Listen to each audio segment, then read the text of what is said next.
کیا وطر عشاء کی نماز کا حصہ ہے؟ اگر نہیں تو یہ واجب کیسے؟ دیکھو، وطر جو ہے وہ نہ عشاء کی نماز کا حصہ ہے نہ ہی کسی اور نماز کا، بلکہ وطر ایک مستقل نماز ہے جس کا وقت عشاء کی نماز کے بعد ہے۔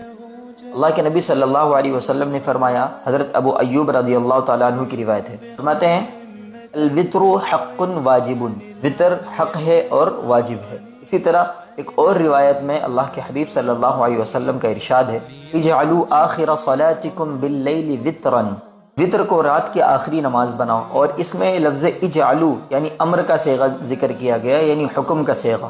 اور اصول فقہ کا مشہور قاعدہ ہے الامر للوجوب ما لم تکن قرینۃ خلافتۃ، کہ شریعت میں جب کسی چیز کا امر کیا جائے یعنی حکم دیا جائے تو وہ چیز واجب ہوا کرتی ہے جب تک اس کے خلاف کوئی قرینہ موجود نہ ہو۔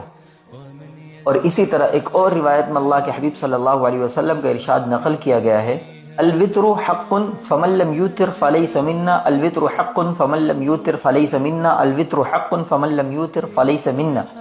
3 دفعہ اللہ کے حبیب صلی اللہ علیہ وسلم نے ذکر کیا اور اس کی تاکید فرمائی ہے۔ اور ایک روایت میں ہے کہ انی نمت ونسیت الوطر حتی طلعت الشمس فقال اذا استيقظت وذكرت فصلی۔ ایک شخص حضرت علی رضی اللہ تعالیٰ عنہ کے پاس آیا اور کہنے لگا کہ میں سو گیا تھا اور وطر پڑھنا بھول گیا یہاں تک کہ سورج طلوع ہو گیا۔ تو حضرت علی نے فرمایا رضی اللہ تعالیٰ عنہ کہ جب تو بیدار ہو اور تجھے یاد آ جائے وطر کے بارے میں تو اسے پڑھ لیا کر۔